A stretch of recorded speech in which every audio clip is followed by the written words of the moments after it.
Was there anybody that ever lived there? I don't think Orrin. I think Orrin said there wasn't anybody that ever stayed there. There would be people that would have stayed there for a while. Because there was rooming there. Yeah. Well, they might have stayed there in case of emergency, or there might have been the odd. Well, we had that one technician who was kicked out of his apartment and ended up staying out there. Yeah.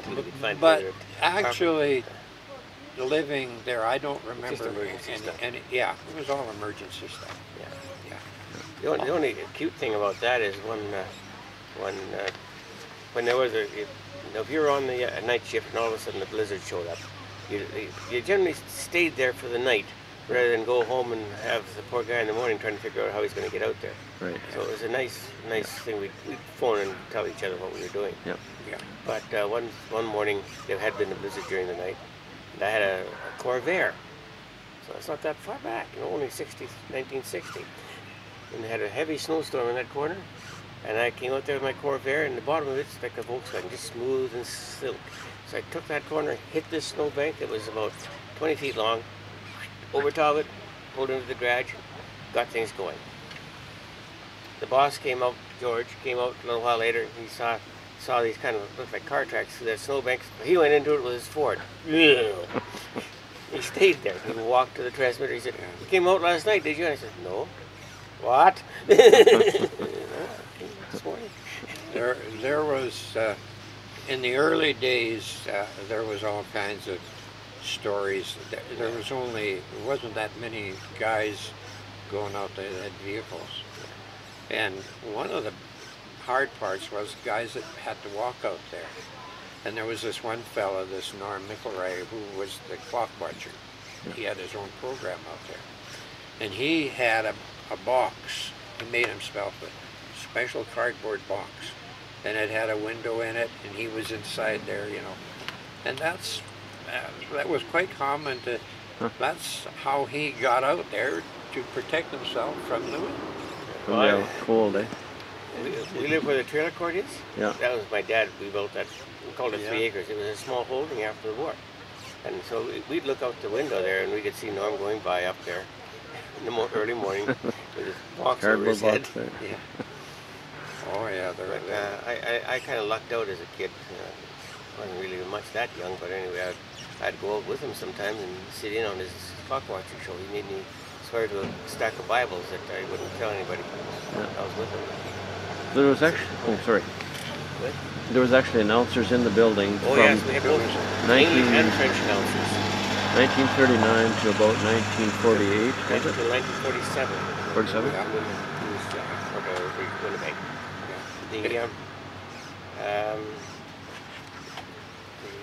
Well, it was a French department also, you see, like that room downstairs next to the kitchen with a little artificial fireplace. Yeah. That was the French office there. Okay. For the French department. So, like everything, it was bilingual right from the get-go. Yeah, we call that the announcers' lounge. Yes. And it was we must remember that when they started, it was a complete radio station. Yeah. They did everything there. They did everything. That old, that little storage area down the basement, down the south wall, that was the record library. That was records. 78s, wall to wall. And they had to do program clearance. Like to start off with, we did program clearance once they got into Regina, they did it all from Regina. So that was one blessing. But outage reports, we had to do it at three different time zones. The reports that went to Regina had to be in Mountain Central, Mountain Daylight Saving Time in the summers. And then we had to have one that we kept ourselves for straight Mountain Time because Watrous was not on Daylight Saving Time. And then we had to send one to Montreal, the HQ, which had to be on Eastern Time. So our report, we had to type out 3 different separate reports with the same stuff, but with these different time zones in them. Yeah. So the CBC actually stopped using the building for actual broadcasting or for actual programming in 1947. 47. Yeah. And then after that, there would have been how many staff in the building for? 7. 7 staff in the building during the day. Yeah. So that would be like how many technicians and 4 technicians, no, 5 technicians, counting the supervising technician, the station manager or regional or engineer, and the caretaker. okay. And how long would that number of staff have continued? Is that into the 70s? Well, in let's see, when there were games, something happened in Edmonton. What was that?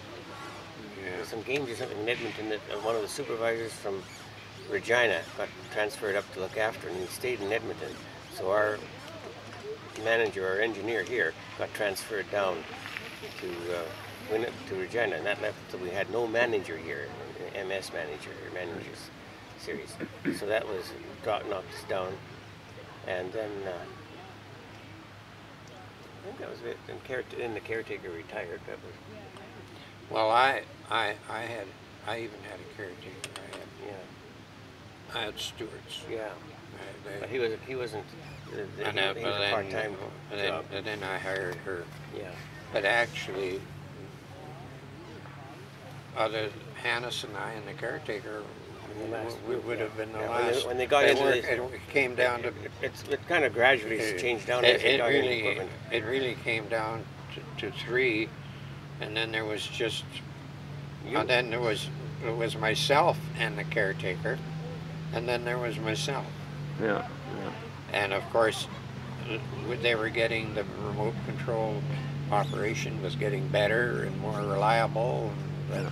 things were going along pretty good. The Continental was running good then, and Yeah. they got they had They had the, this little- then they were getting the they had the 10 kilowatt Continental for backup. yeah that yeah Yeah, I know you wrote in. I think it was you that wrote in the guest book there in 1983. End of an era. yeah Yeah, that's yeah. That was the last full-time staff there. yeah. After So now that, we got the monitor. There's only one yeah, staff here, and the maintenance supposedly looked after all of Saskatoon. yeah. And all with all the automation, they don't require anybody on site for a long time now. You know what? Like when even at the port in the 70s, there the international rules required 50,000 watt transmitters to have an engineer on Oh, okay. available all the time. Yeah. But that didn't last very. That's No. not the efficiency and the reliability of the stuff is a lot better. Yeah. You know, I would never like to see anything try to automate that old Continental or the old RCA. I think that would be next one. No, that would have been tough with the temperature and water. Yeah, 'cause and there were manual stuff controls like that had to operate during the day sometimes Yeah. under certain circumstances. Even Yeah. if it was nothing else to clean the fuzz off the air conditioner intake. Well, yeah, there was always something. It was. So they shut down the RCA transmitter in 1974, I think it was, and then it was run on the Continental transmitter until they moved over into the new building, I guess, with the Nautel. Or was the No, Nautel? the Nautel went into the old building as well. Oh, the Nautel was going in the old The building. Nautel, I actually kind of really replaced where the old RCA used to sit. Okay. And so when did they start that one in operation? 80? Was it 83 or something? I can't remember. Nautel. Trying to remember the. Yeah, that you see, that's almost. Was it for a long time before they actually moved to the new building? They first moved it in, remember, and they had a problem. Yeah. You see, that was I actually the Nautel. We didn't really have No. much to do with the Nautel. No. The last I'd had much to do with it is when they moved the second Continental out of here and moved it to Saskatoon. That went to And the then French. it was after that the Nautel came in. Yeah. But we were getting close to retirement by that time. Yeah. Yeah. Yeah. Once the remote control of the transmitter really got working, and of course with the new, every time you turned around, they were getting a better piece of equipment. Yeah. And it was updating this and updating that. And when they switched to the two transmitters that used 50 kilowatt or 50 watt, 50 ohm transmission line, the big pipe all the way out to the tuning house instead of the open wire, it made quite a difference in efficiency and things like Yeah. that too. How about the map on the floor? We should probably talk Well, about that briefly. one of the most interesting things about that is if you look at it now, you'll see CBW is in Windsor, and now it's in Winnipeg. Oh, okay. And that was the change that was done between when that map was built and the CBC going to Winnipeg. They bought the rights to that call sign from a private station, and Okay. just to be Well, CBC Winnipeg. Outside of that whole map, one point you'd find interesting on that map, of course, is that parts that are not Canada are in a gray color. Gray color, yeah. Including Newfoundland. Yeah. Yeah. So And that was in 39, and then Newfoundland joined up about, what, 49 or something? yeah, just like after that? the war. Yeah, Some of them are still sorry about it. Well, we'll probably wind up our time together here, maybe, unless there's some other things that you guys, would feel like would be interesting, like maybe some of the really good experiences you had there. Oh, we had good staff meetings and good staff parties, various homes. It didn't take much to get a staff party going. Yeah. Somebody's birthday or whatever. Yeah. Yeah. Or a christening. Well, Something. it was great at Christmas time, Yeah. of course. That was always Yeah, good. And And having the staff housing, it had interesting things like about the staff housing. Is that there's the two duplexes. There were three originally, then we sold the one, and then there's the other two, and then the manager's house. Well, those two duplexes, they only had one furnace. Each duplex had one furnace. So Right. one guy had a furnace and a coal bin in his basement. The other guy had a basement, Oh, and the houses were rug rated, depending on your position. So if you were a 1B trainee, you got the smaller house, like the older house, is with the smaller house with the basement and the coal and the furnace. When one guy would move and you'd get up one step, you'd go into the next house with no coal bin in the basement. The next step up, you'd go over to the next house over a little bit bigger yard, but you'd have the furnace and the coal bin in the basement again. Then when you got to be the coordinating supervisor, you would go to the next house, which had the big corner yard there and a lot more lawn to mow, and no furnace initially. But I also, at that time, when you got that house, when you first start with the CBC, it was mandatory to live in a staff residence if there was one available. It's part of the job description. I think they'd have a heck of a time keeping that going nowadays. But anyway, it's part of the job description. And you got water, you got heat, and the power. We had to pay the power. Or did we get the power too? I can't remember. Free. yeah. I think we had to pay the power. I know the CBC always paid the heat, Yeah. and you were Heat, but heat and water. They paid the heat and water. That's right, because there was only one Yeah. meter for the whole works. yeah. So they paid and, heat and water was part of your rent, which was $45 a month out of your check. So they made sure they had theirs first. yeah. But when I think what rent is nowadays in comparison, I can still remember us talking that I think the rent finally got up to $60 a month. yeah. Well, or that's when they something. changed the furnaces. And they said, "Gee whiz, for $60 a month, I might as well buy a house." Yeah. And nowadays, I think $600 Not very much. It isn't a lot of rent to pay. Not very so. much nowadays. We lived in a good area. Yeah. It was good, and they were the best houses in town. Yeah, there were some of the few areas that had full water sewer service. And copper pipe, and which wasn't even, it was unheard of. Well, I wish I In hadn't those heard of days. it. In that corner house, the super coordinating technician's house, or Right. super tech they used to call them. We were sitting down to the kitchen table one morning for breakfast, and a drop of water went plop in the middle of the table. I looked up.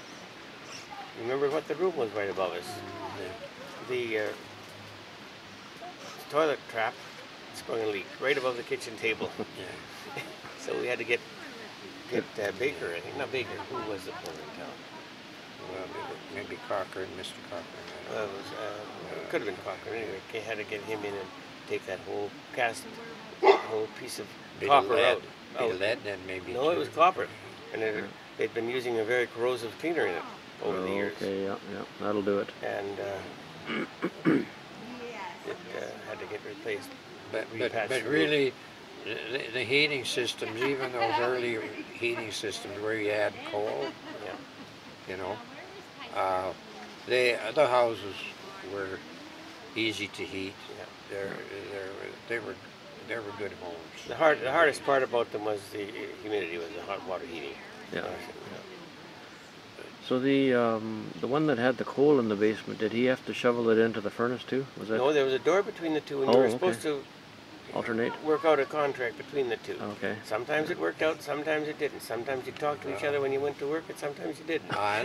And there was a time when I was a little bit, wondered about this deal, because we had a situation where I was living and I didn't have a furnace. I was on the other side of and the house, the duplex next to me, was nobody living in it one winter. So it was up to me. We used to change, I'll look after the furnace for a while, and then you look after we would trade. But there was nobody next door, and it was me that did the furnace work For both houses. Yeah. and That was nice of you, and I didn't get a discount in rent or anything, I don't believe. but in fact, when we did get renters, we did rent it out. There was a Mountie Yeah. lived, Symington lived Oh, I there. remember that too well. So, but the house was it was only that one time that I think the houses were actually vacant. I was almost tempted that time to invite you to do the one little job that he asked me to do. But, Bill phoned me up on a Boxing Day. Sewer's plugged. yeah. I said, okay, clean it. That's not my job. I'm renting it from you. Well, I didn't feel like arguing with the Mountie at the time, Yeah. So, Well, so I they went had- down there, and it was a cloth diaper, and tried to get flashed down the sink, and it was in the main drain down there. I had to reach my hand in the drain and pull the cloth diaper out. Thanks, Bill. Yeah, they were all on one sewer system. Yeah. Okay. In those days, you couldn't put raw sewage into the water sewer. You had to have a septic tank. You had to have a tank. You had to have a septic tank. Yeah. But they were good. They were good homes. They were the best. Yeah, they were very good, well constructed. What year did you finish living in one of those and build your own, or buy your own there, Lauren? He bought the manager's house. Yeah. They were all sold by then, and that took over a year to get them sold, because there was a discussion between our provincial the land titles office and the CBC, because CBC's head office is in Ontario. Right. And the land titles in Ontario were one way, and the land and titles in Regina, in Waters, and Saskatchewan were different. So Saskatchewan said, we want to get subdivided, each one of those duplex, or each one of those sections of the duplex on its own property. And so our lawyer here in town, Ken Gordon at the time, said, okay, but we need the title. Ottawa would not give up the title until they had the new titles. Saskatchewan would not issue new titles until they had the old one. And that we fought over that for over a year. Huh. And Ottawa was blaming Ken Gordon for not pushing the fact. What do you do? Oh, this is the law here. Well, no, it can't be the law. Ontario just does it this way. Yeah. And then finally they caved in and sent the new title. And it just took a matter of a few weeks after that, and it was all done. I think I moved out of there about 25 years ago. Mm-hmm. Sold it. Bought places that we have now. Oh, so you bought the CBK place? Oh yeah. Oh, you did? The single one. Yeah. That was really funny. Wayne, there had been a fella come from the east, and he had been selling government houses up north, I think. Yeah. And he came out to put a value on the CBC houses so they could be sold. They were thinking about selling them at the time. And Wayne phoned me one day and he said, "Are you interested in buying?" And I said, "Yes." And Arlene and I were sitting there in Chesterfield, and I said to Wayne, "Okay," I said, "What's the price? Give me a price." So I said to Arlene, "Well," I said, "I wonder how long this is going to take." And I don't think it was very long after Wayne phoned me back, and they had just decided on a price, and I said yes, and that was it. Yeah. There was no, and of course it was very reasonable. Yeah. I can't even remember what the Yeah, price was. I was expecting you but to it come was- up with a city price type of thing, but he didn't. He was quite practical. No, but I mean, it wasn't it was a strange figure. It wasn't like a bunch of zeros or something. It was kind of in dollars and cents Oh, yeah. type of price. Like if you buy a house today, you're going to pay 300,000 or Yeah. 250 or something. He worked a depreciation figure in it for the furnace and things like Right, that. So right. it ended up based on Yeah. length of its age and Well, he came. We talked with him for quite a while, and when he put in all those factors, the age, the depreciation, and what should be done in that, the house wasn't worth anything. Yeah. I mean, when you came to that figure, so they had to base it on what the price of houses were in Watrous. Yeah.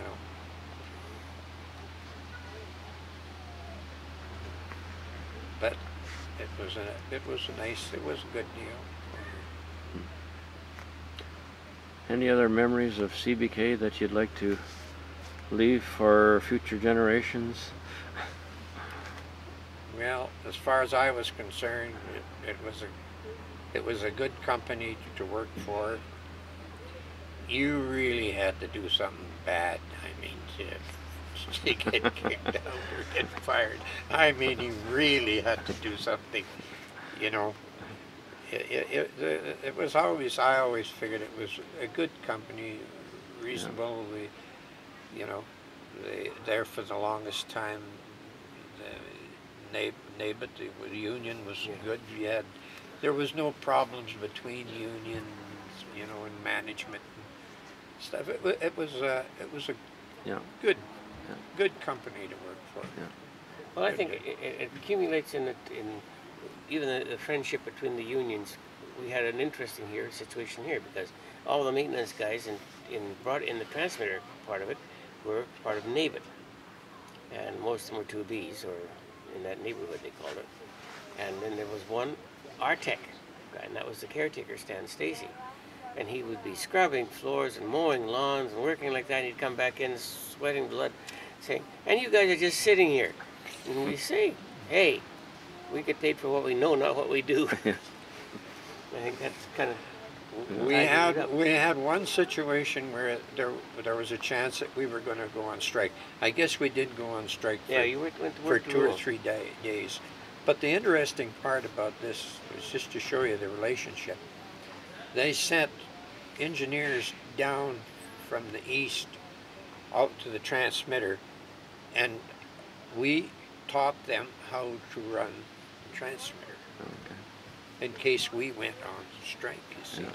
So, and of course, there was only one fella came down one time and thought maybe things were not as what they seemed to be. And he came out to the transmitter with his lunch, put it in the fridge, and Mr. I forget, you remember his name, but anyway, he was from Montreal, and he Oh, yeah. was just about ready to retire. And anyway, we were talking and showing him around and one thing and another, and it came time for supper. And when he went to the fridge, his supper was gone. And of course, right off the bat, he figured, uh-oh, I got a problem with these guys. And the poor guy didn't find out till the next day that Stan accidentally took his supper, which he thought it was his, took his supper home with him, and just assumed that it was his. And then, of course, when he came out today, he apologized. I said, I'm sorry, I didn't mean to take your supper. So, you know, then everything was good. Everything was ironed over, and it was. But we actually were teaching them how to operate the transmitter. run the transmitter. And we went through it in great detail. Yeah. Oh yeah, Especially for the guy from. they were the best operators that the CBK ever had. Yeah. We had one supervisor from Regina come up here. Ken. Ken, yeah. We had him come up here, and we went through everything in exquisite detail. You know, dotting the I's and crossing the T's. And he came up there, and he said, "Okay, do you want to start now?" No. He said, "My head's spinning." Yeah, we would run them through the routine, and then we would say at breakfast time, that's 5, we'd be out start at 5 o'clock, and it was Ken Lamb, Yeah. and we said, okay, Ken, start her up. We're sitting breakfast, and Ken took off and went upstairs. He ran around upstairs, and he came back, and I can still remember this. He says, where's the basement? Because you have to go to the basement first to get the water stuff. Poor Ken, he was so mixed up, you know. Yeah. But everything turned out good. Yeah. We had a good relationship with. And we went on work to rule one time, which means coffee breaks had to be scheduled. That was horrible, because we used to have coffee together, and scheduling, one guy had to sit at the console while the other guy was having coffee and another guy out doing something else. It was terrible. Wait for that loud truck to go by there. Alberta truck. Well, anything else that you want to throw I in can't before? think of much more. Miss the old girl. No, Yeah, yeah. There's a lot of things That was a nice. It's best. You forget a Yeah. lot of the things that Yeah. you know. It's always we have the good memories. There's, Yeah. there's more good memories. You know, there's always something. I miss. can't really. There was never a time that I ever, No. wished that I had done something else in my lifetime. Yeah. Well, I found it better than running a motel, which I went to from. We built a motel and had that for a year, and there were some. I went to some regions. I preferred the CBC. Oh, there's a lot of history there. Yeah. Yeah. Well, thanks very much, guys, for helping us out here with this. And So, if you can think of any more memories, well, jot them down, and we'll. well, we'll think of a whole bunch of other things after you've gone. Probably, yeah, And we all probably, got his email address. We can probably, but I guess we'll. see the odd email coming saying, "Oh yeah, about." So thanks again for participating, and we'll shut her well, down well. here for now. Yeah.